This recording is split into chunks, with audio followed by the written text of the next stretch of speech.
आज प्रैक्टिकल ओकल्टिज्म पुस्तक का जो practical suggestions for daily life है, आज उसका लास्ट सेशन है, पार्ट 6 और पार्ट 7, जो अभी हम लोग डिस्कस करेंगे। और प्रेजेंटेशन के बाद अगर किसी के कुछ कमेंट्स हो, क्वेश्चंस हो, डाउट्स हो या एडिशंस हो, वो हम लोग इसमें डिस्कस करेंगे। So now I invite Mrs. Vasumati Agnihotri ji, my mother, to share her talk on this subject, please. ऋतं सत्यं परं ब्रह्म पुरुषं कृष्ण पिंगलम् ऊर्ध्वरेतं विरूपाक्षं विश्वरूपाय नमः। पिछले कई मीटिंग्स में हम लोग प्रैक्टिकल ऑकल्टिज्म के कुछ निर्देशों को जो कि मैडम ब्लॉस्की द्वारा दिए गए थे, तो मुझे लगता है कि एक साधक के लिए ये आचार संहिता के रूप में काम करती है। इसमें जो भी बातें उन्होंने बताई हैं, बड़ी बारीकियों से ह्यूमन नेचर का, इमोशन का, थॉट्स का जो बारीकी से इसमें विवरण दिया गया है, तो जो लोग अपने को शुद्ध करने के रास्ते पर या सेल्फ रियलाइजेशन के रास्ते पर आगे बढ़ना चाहते हैं, उनके लिए ये किताब बहुत बहुमूल्य है। इसका 6वां और 7वां आज लास्ट है। तो इसकी शुरुआत मैडम ब्लॉस्की करती हैं कि ये एक सनातन नियम है कि मनुष्य अपने से बाहर किसी भी शक्ति द्वारा मोक्ष नहीं प्राप्त कर सकता। अपने से बाहर यानी बाहर से कोई गुरु, कोई साथी, कोई संगी, किसी की शक्ति भी आपको काम नहीं आ सकती है। आपको खुद ही स्वयं ही इसके लिए एफर्ट करना पड़ेगा। ऐसा बारंबार थियोसॉफी के लिटरेचर में आया हुआ है, क्योंकि अगर ऐसा संभव होता तो इस पृथ्वी पर बहुत पहले कोई देवता आ गया होता और स्वर्गीय सत्य का शब्द का उच्चारण किए होता और आध्यात्मिक गुणों का प्रदर्शन करके मनुष्य की चेतना में सैकड़ों बातों को सिद्ध कर देता, जिसके विषय में हम आज अनभिज्ञ हैं। तो कहने का तात्पर्य यह है कि कोई भी सत्ता बाहर से आपको केवल मार्ग दिखा सकती है, बता सकती है, लेकिन आप अपनी अंदर की ही शक्ति से उस पर चल सकते हैं और उसको प्राप्त कर सकते हैं। इसके बाद मैडम ब्लॉस्की ने एक और बात बताई कि शारीरिक कर्मों से जैसा अपराध किया जाता है, वैसा ही मानसिक अपराध भी किया जाता है। शारीरिक अपराधों को तो हम जानते ही हैं कि जो शरीर की द्वारा एक्शन में जो आ गए, लेकिन मानसिक अपराधों की भी इतनी कैटेगरीज उन्होंने बता दी है। जैसे अगर आपको याद हो तो बुद्धिस्ट साहित्य में दुखों का एक लंबा श्रृंखला बताई गई है कि कितने प्रकार के दुख होते हैं, कैसे कैसे दुख होते हैं। इसी प्रकार से इसमें इन्होंने करीबन 7 कैटेगरी निर्धारित की हैं, जो मुझे लगता है बहुत ही गौर करने वाली बात है, क्योंकि हम सभी उससे डेली 2-4 होते रहते हैं। एक और चीज शेयर करने ध्यान में जब उन्होंने बताया, इन्होंने शिखर जी ने कि जो जिन्होंने मुझे कष्ट पहुंचाया है, मैं उनको क्षमा करता हूँ, और जिन लोगों ने मुझे पहुंचाया है उनको मैं क्षमा करता हूँ, और जिनके प्रति मैंने कोई अपराध किया वह मुझे क्षमा करें। उसको इस लाइट में देखना चाहिए कि जो घृणा करने की भावना है हमारे अंदर, डिसलाइकिंग की जो भावना है, वो बदला लेने की भावना भरी हुई है हमारे अंदर। इसका मतलब ये केवल कह देने से नहीं मुझे उससे घृणा है वो नहीं, इसका मतलब कि जब भी मौका आएगा मैं बदला लेने का कोई अवसर छोड़ूंगा नहीं उसके लिए। तो बदला लेने की भावना भरी रहती है। दूसरा उन्होंने बताया कि जो आघातों को क्षमा नहीं करता, हमको किसी व्यक्ति ने चोट पहुंचाई या कोई ऐसी परिस्थिति आ गई और हम दूसरे को जिम्मेदार समझ रहे हैं, तो वो कहते हैं जो दूसरों द्वारा दी गए आघातों को, यही जिन्होंने हमें हर्ट किया है, तो वो किस भावना से भरा है? हत्या की भावना से भरा हुआ। अर्थात यदि मौका लगेगा तो हम उसकी हत्या तक कर दे सकते हैं। इतनी ये भावना गहराई में जो जड़ों में हमारे व्यवस्थ रहती है, तो इस पर बहुत ध्यान देने की जरूरत है। तीसरी बात वो बताती हैं कि मिथ्या विश्वासों के सम्मुख जो सिर झुकाता है, मिथ्या विश्वास अर्थात जिसको वो खुद ना मानता हो लेकिन किसी कारण से वो जो कि अ, सत्य नहीं है और फिर भी उन विश्वासों को वो माने चला जा रहा है, और जो अपने अंतःकरण को कुचलता है, यानी अपने अंदर की आवाज को नहीं सुनता है और इन मिथ्या विश्वासों से घिरा रहता है, वो अपनी क्या करता है, दिव्य आत्मा को निंदित करता है। चौथा वो बताती हैं कि जो इंद्रिय सुख से सहानुभूति रखता है, 5 इंद्रियां हैं कोई भी। दूसरा वो ये भी कह रही हैं कि चाहे वो वैवाहिक व्यवस्था में हो या उससे बाहर हो, तो वो पर स्त्रीगामी या पर पुरुषगामी है। पांचवा वो बताती हैं कि साथी मनुष्यों को जो अपने ज्ञान के प्रकाश से, भलाई से, सहायता से, योग से बुद्धिमत्ता पूर्वक कर सकता है, मगर वंचित रखता है और निजी व्यक्तिगत आत्म संतोष के लिए सांसारिक वस्तुओं के लिए जीता है, अर्थात सारा संग्रह अपने निजी स्वार्थ के लिए। और दूसरी महत्वपूर्ण बात, कोई व्यक्ति इस दुनिया में ऐसा नहीं है जो मौका पड़ने पर किसी की सहायता न कर सकता हो। तो वो कहते हैं कि जो भी ज्ञान उसके पास है या जो भी सेवा और सहायता उसके पास है, यदि वो जानबूझकर दूसरों का नहीं करता है, तो वो क्या है? वो कहती हैं वो वास्तविक डाकू है।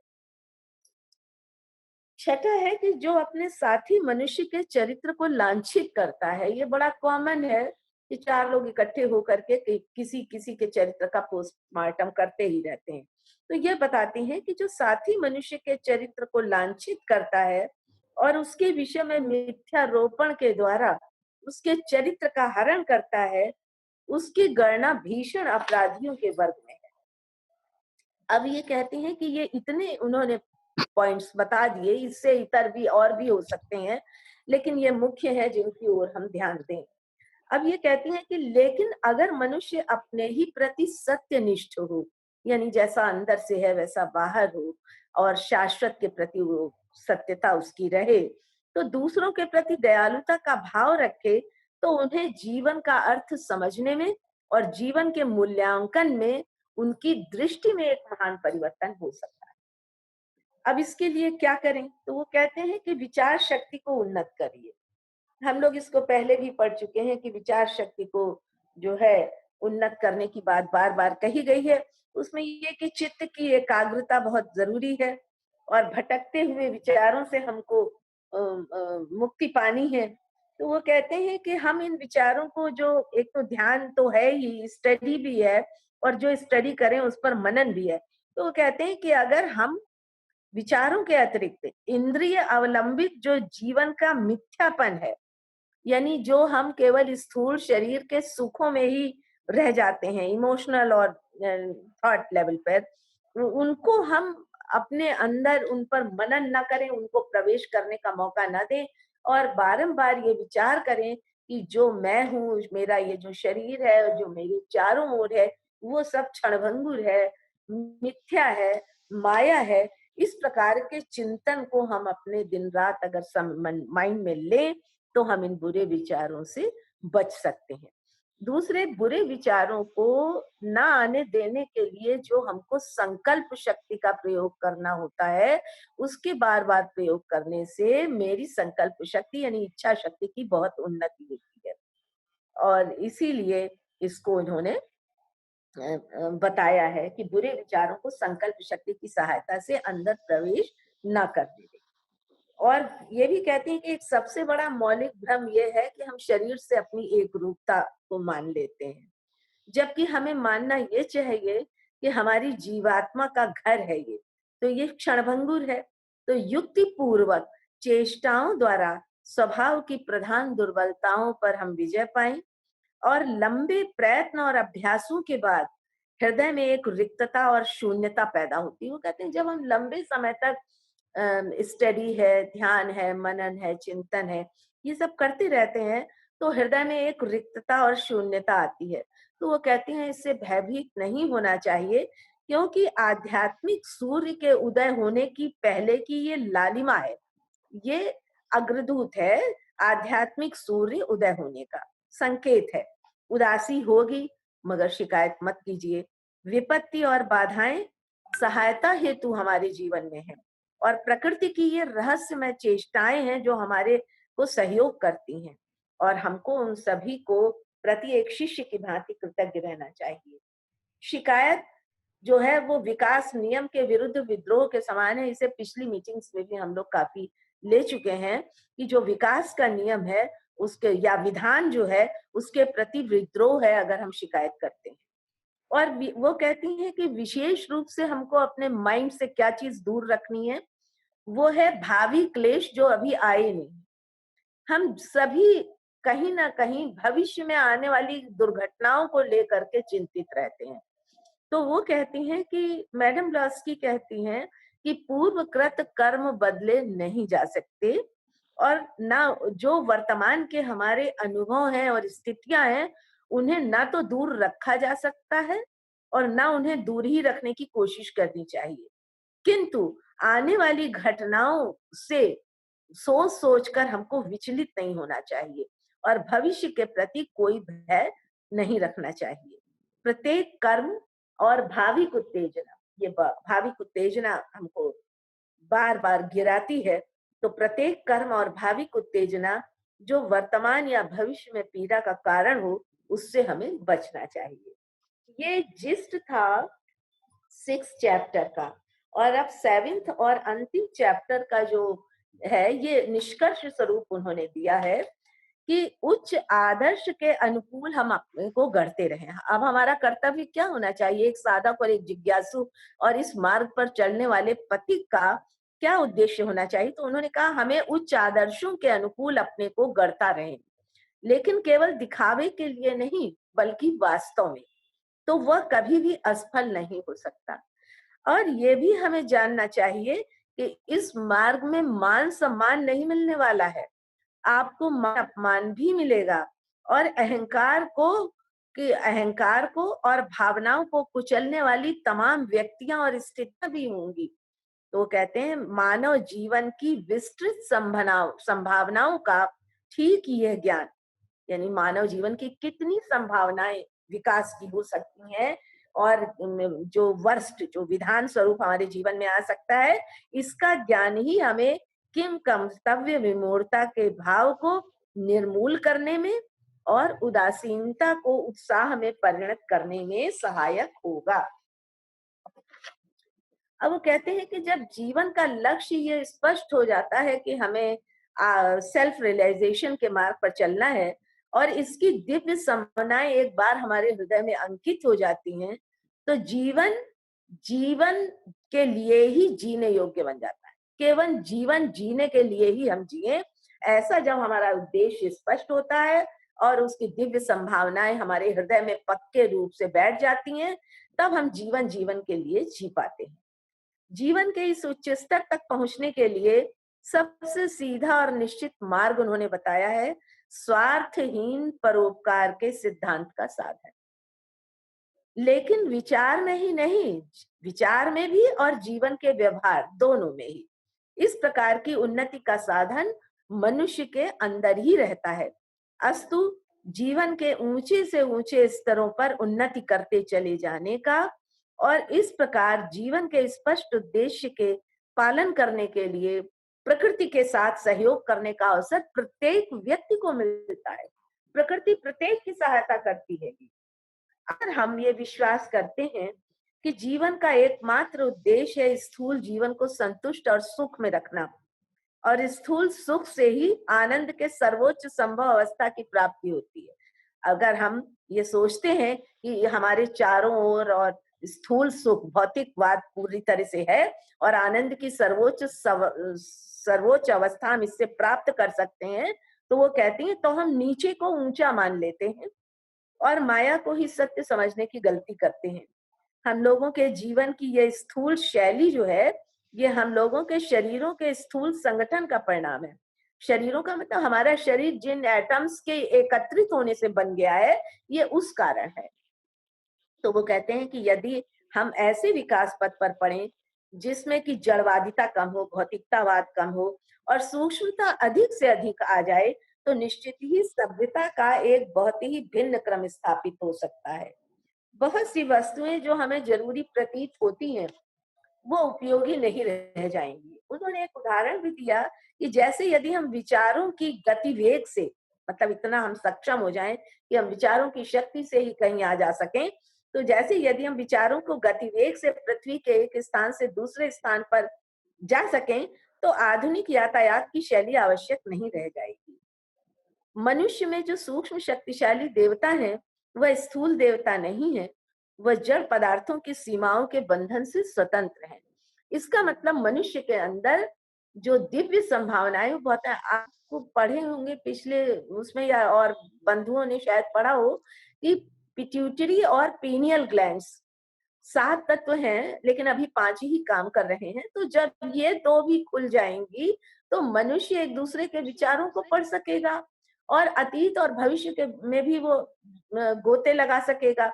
तो ऐसी स्थिति में अगर देखें कि अगर विचारों को पढ़ सकने सकने वाली चीज़ें क्लियर हो जाएँगी, तो फिर पुलिस की और कोर्ट की और न्यायालयों की क्या ज़रूरत होगी? तो बार-बार जोर दे रही हैं कि हम स्थूलता से, जड़वादिता से सूक्ष्मता की ओर बढ़ें। तो हमारे अंदर की जो दिव्य शक्तियाँ हैं वो जागृत होंगी और हमारी आवश्यकताओं में बहुत कमियाँ आएँगी। अब कहते हैं कि देखा जाए तो जीवन की वास्तविक आवश्यकता क्या है? वो कहती हैं कि हर व्यक्ति की आवश्यकता एक-दूसरे से भिन्न होती है, परंतु ये सब ऐसी आवश्यकताएँ हैं जिन्हें मनुष्य ने स्वयं बनाया है। और अब होता क्या है? हमने चारों ओर सब इकट्ठा कर लिया है। उसी स्थिति में रहने पर हम खुश होते हैं और हम बार-बार आकृष्ट होते हैं और इसके अलावा हम किसी ऊँची दशा की इच्छा ही नहीं कर पाते। इसके अलावा ऊँची दशा अर्थात सूक्ष्म में भी ये जो जीवात्मा इस स्थूल शरीर में बैठा है, इस जीवात्मा की और अनंत संभावनाएँ हैं, उस ओर हम आकृष्ट नहीं होते, बल्कि हम इसी अपने चारों ओर जो दिखाई दे रहा है, इंद्रियगत चीज़ें हो रही हैं, उन्हीं में आकृष्ट होते हैं। तो ये कहते हैं कि ये हमारे विकास में, उन्नति में सहायक होने के बदले बाधक हो जाता है। तो अब क्या करें? ये निकृष्ट प्रकार के जीवन के सुखों की वृद्धि के लिए लालायित होना है। क्या विचार शक्ति को नष्ट करना है, जो उच्च प्रकार के जीवन के प्रवेश में बाधक हैं। तो इस पूरे प्रैक्टिकल ऑकल्टिज्म में उन्होंने जो मार्ग बताया है, जो चीज़ें बताई हैं डे टू डे लाइफ में क्षण प्रति क्षण हम उनको दोहराते रहें, प्रैक्टिसेस करते रहें, तो निश्चित रूप से हम विकास के पथ पर अग्रसर हो सकते हैं। और इसके 5 पॉइंट्स मैंने ये निकाले कि हमको क्या-क्या ध्यान रखना है। उच्च आत्मा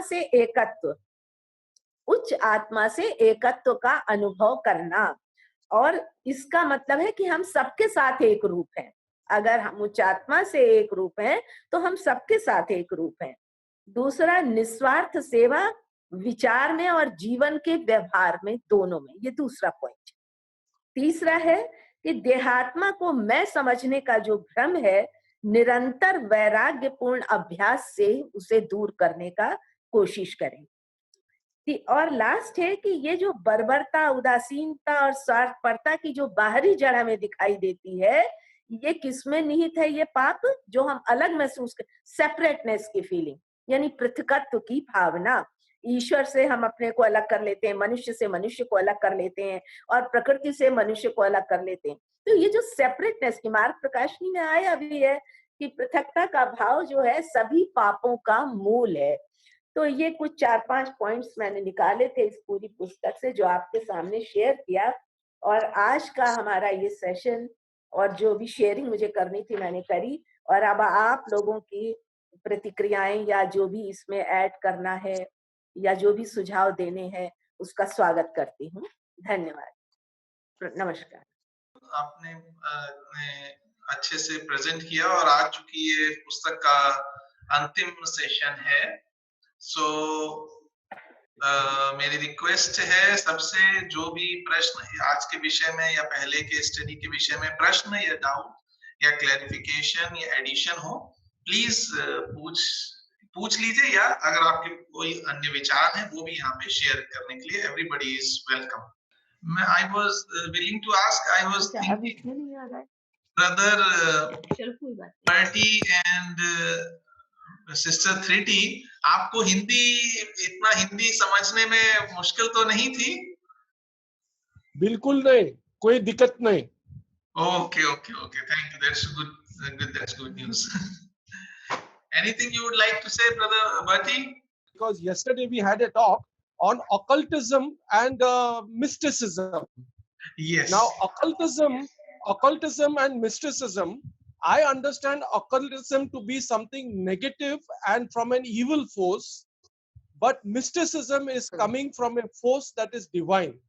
I would like to sort some clarification. Okay. Occultism and mysticism actually, what you may have that idea. Mysticism is a very clear, specifically defined thing कि जब हम चिंतन करके मनन करके contemplation के द्वारा from our individual thing we merge into a universal thing.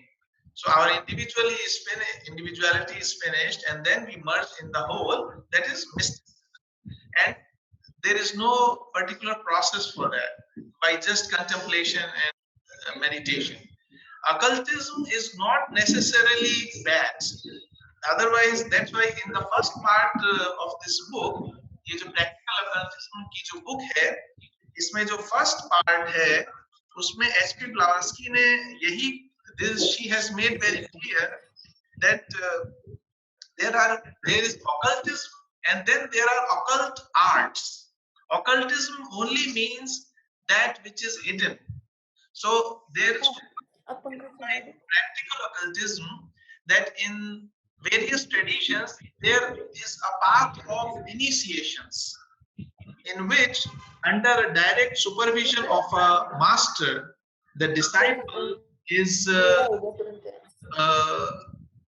taken through a path in which वो एक initiations के द्वारा his consciousness keeps expanding, and the same thing mysticism happens at the end, but through a particular rigorous steep path. But the same powers can also be used as by bad people with selfishness. So then it becomes black magic or left-hand path or negative path. But otherwise, occultism in itself is not bad. Okay. Thank you. Thank you. Thank you. Welcome, sir. एक comment आया है. When there is corruption everywhere and inflation, how can we maintain inner peace and family harmony?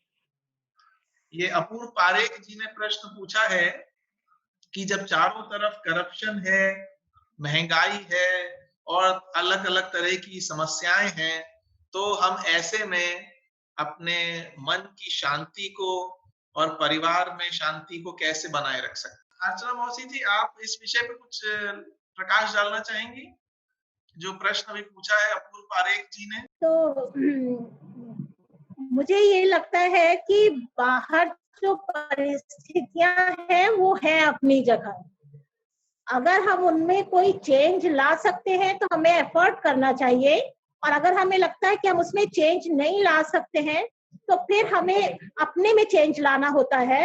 जैसे कि एक example मैं दूं कि मेरा सब्जी वाला जो है वो बहुत महंगी सब्जी देता है। अगर 10 रुपए की लौकी मिलती है तो वो 30 रुपए में देता है। अब ये स्थिति रोज की है, या तो मैं उसमें रोज खींचती रहूं इस बात पे कि ये बहुत महंगी देता है, या फिर मैं दूसरी जगह से लेना शुरू करूं, और या फिर इस स्थिति को स्वीकार करूं और बिना इरिटेट हुए उससे लेती रहूं और बल्कि उसको ब्लेस करती रहूं और उसके लिए सोचती रहूं कि ये ईमानदारी से सब्जी बेचे। तो अब इन तीन परिस्थितियों में हम लोग या तो ऑप्शंस तलाश सकते हैं कि अगर ये प्रॉब्लम है तो इसका सोल्यूशन क्या है, सोल्यूशन नहीं मिल रहा है तो उसका दूसरा ऑप्शन देखें, और अगर ऑप्शन भी नहीं मिल रहा है तो फिर अपनी मेंटल स्टेट को हमें चेंज करना होगा और उसको वैसे स्वीकार करना होगा। मुझे ऐसा लगता है, मैं जानती नहीं कि मैं कितना सही कह रही हूँ, मैं गलत भी हो सकती। मेरे ख्याल से बहुत सटीक आपने एग्जाम्पल के थ्रू समझाया, और मेरे ख्याल से अपूर्व पारेख जी ने भी सुना होगा। अगर वो कुछ इसमें कहना चाहें तो most welcome. But this is right, जो अभी हमने देखिए पढ़ा था कि कर्म नियम के खिलाफ जब हम कंप्लेंट करते हैं कि तो हम एक्चुअली नेचर के खिलाफ कंप्लेंट कर रहे हैं। जो भी सिचुएशन हमें मिली है वो किसी ना किसी कर्म के कारण हम कहीं किसी खास देश में, किसी खास फैमिली में, किसी खास स्थिति में हैं। तो अगर हम उसमें कुछ चेंज ला सकते हैं, जैसे अभी अर्चना मौसी ने कहा, तो हम पूरी कोशिश करें उसमें चेंज लाने की। अगर नहीं ला सकते हैं तो अपनी मनस्थिति में चेंज लाने की कोशिश करें, अपनी जरूरतों को कम करें, अपनी इच्छाओं को कम करें और उसी स्थिति में प्रसन्न रहने की कोशिश करें। Courageous endurance of personal injustice. जी अरविंद नरवरे जी, हाँ जी बिल्कुल, जल्दी से कुछ आप कहना चाहें? जी जी, अभी जो टॉपिक चल रहा है मेंटल पीस के बारे में, मैंने कुछ निचोड़ निकाला है। मेडिटेशन से मायूसी और मेंटल पीस कैसे मेंटेन करें, मैं आपका 1 मिनट लूंगा। जी जी। मेरा अपना खुद का बनाया हुआ है, इसको काफी पसंद करें और मैं इसको हिंदी में ही बात करूंगा क्योंकि सबको। जी जी, थैंक यू। बुद्धि यदि आदेश देना बंद कर दे तो आंखें देखकर भी नहीं देख पाएगी। मन यदि बुद्धि को आदेश दे रहा हो तो बुद्धि चाहकर भी कुछ नहीं सोच पाएगी। हमारा मन शरीर में कहाँ है यह बहुत देखने पर भी नहीं दिखता। जिस प्रकार पुष्प में गंध, तिल में तेल, लकड़ी में अग्नि, दूध में घी और गन्ने में मिठास दिखती नहीं है, वैसे ही शरीर में मन घुला हुआ है। एक संस्कृत में जो सेंटेंस है, पुष्पे गंधम तिले तेलम काष्ठे अग्निम पयसी घृतम। मन को देखने के लिए एक अलग ही दृष्टि चाहिए क्योंकि उसके भीतर विचारों की जबरदस्त भीड़ है। यह भीड़ हमारी जिंदगी के वीराने को और बढ़ा देती है। मायूसी का मजमा लगाने में मन को बड़ा मजा आता है। वह तो चाहता ही है कि मेरा मालिक अशांत और उदास बना रहे। इसलिए शांति की चाहत हो तो अपने मन को विचारों, व्यक्तियों और परिस्थितियों को कट पेस्ट करने से रोकें। ये कट पेस्ट मॉडर्न टेक्नोलॉजी का एक वर्ड लिया है मैंने। कट पेस्ट कंप्यूटर सिस्टम की भाषा है। मन इसमें बड़ा माहिर होता है। अपने ऊपर कब किसको जोड़ दे, घटा दे, एंट्री करा दे, रिमूव करा दे, कोई भरोसा नहीं। मन की यही सक्रियता हमें अशांत करती है। शांत रहना हो, प्रसन्न रहना हो तो मन को इनएक्टिव करें। मन एक्टिव रहता है विचारों के भोजन से। उसे विचारों का आहार देना बंद कर दीजिए। यह हमारा सबसे बड़ा मददगार होगा। Meditation, meditation, meditation. Thank you so much, Arvind ji. Mind is the slayer of the real. Let the disciple slay the slayer.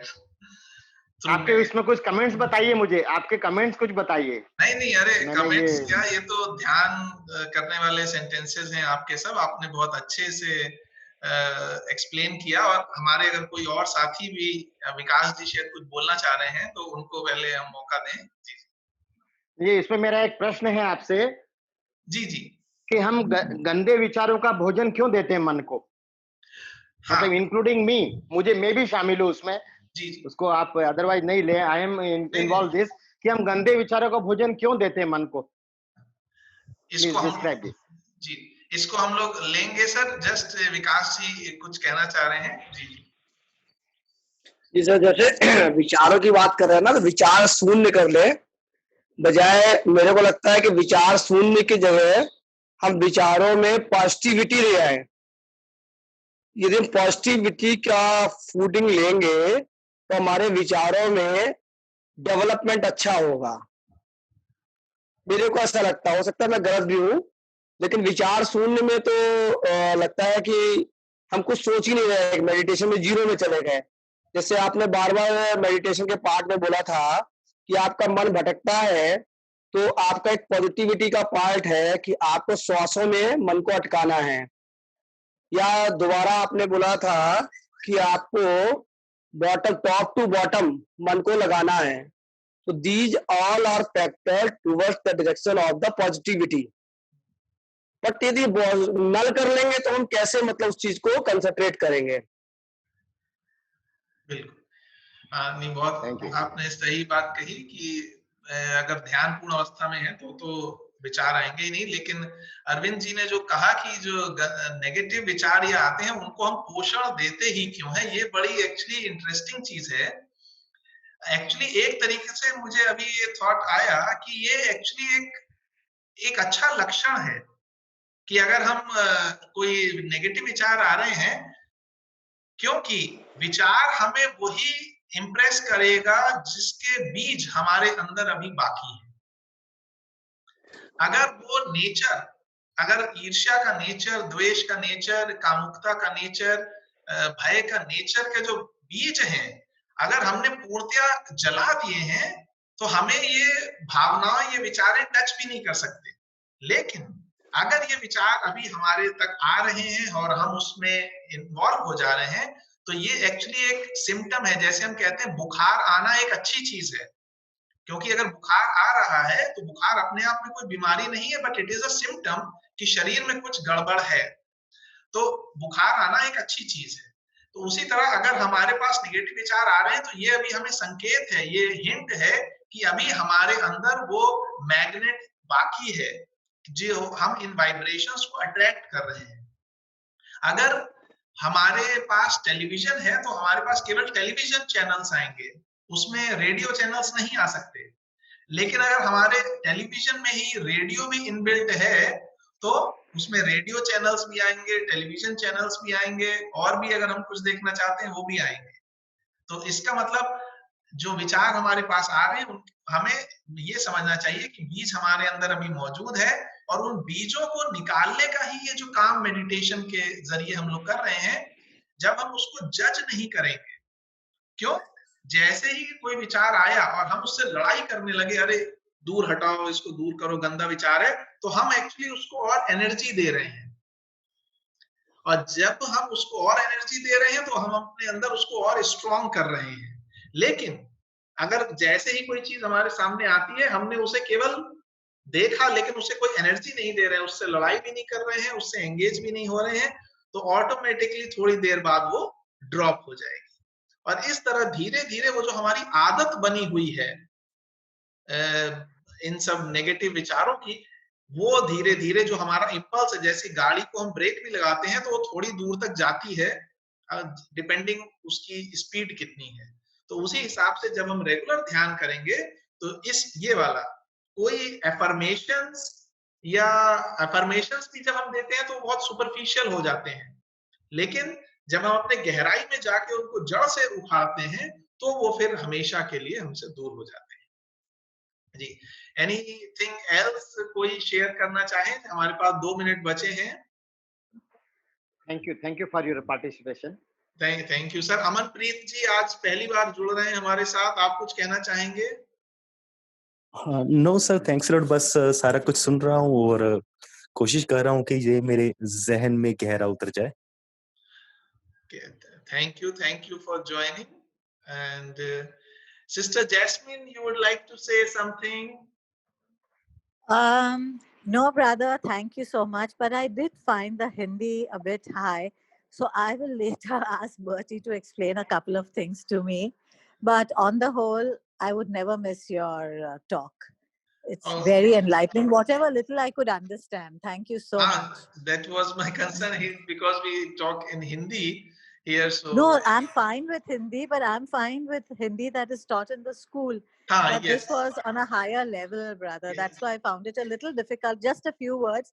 So I'll Sure. ask Brother Bertie to give me a gist later. Sure. But thank you. Thank you, Brother Shikhar. Thank you. कोई और बंधु हमारे कुछ कहना चाहें तो, और नहीं तो फिर हम लोग प्रेयर के साथ आज की मीटिंग को समाप्त करने की दिशा में आगे बढ़ते हैं। ओके, तो हम लोग पूरे भाव और संकल्प के साथ सभी पूरी प्राणी मात्र के कल्याण के लिए हम लोग इमेजिन भी करें और उसको अपने पूरे from the very core of our existence ये संकल्प करें, जो एक श्लोक के द्वारा हम लोग बोलेंगे। ओम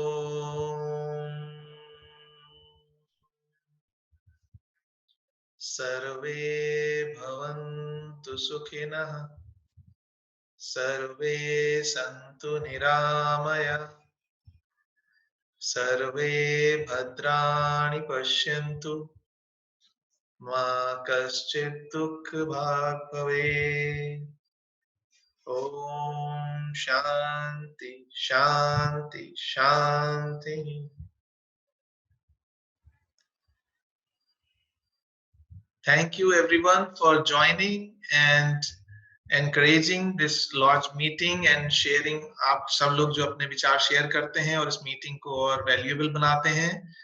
अगले संडे से हम लोग स्पीकर्स, आउटसाइड स्पीकर्स को इनवाइट कर रहे हैं। उसमें अगले संडे का जो सब्जेक्ट है वो है यूनिवर्सल ब्रदरहुड, विश्व बंधुत्व, जिसको हमारे former national lecturer brother Shyam Singh Gautam ji, जो कि कानपुर से हैं, वो लेंगे और 11 बजे से वो मीटिंग शुरू हो जाएगी। 11 to 11:40 he will deliver the talk and next 20 minutes we will have some discussions. So please, everybody is most welcome and thank you once again for joining. Have a happy Sunday. सबको प्रणाम।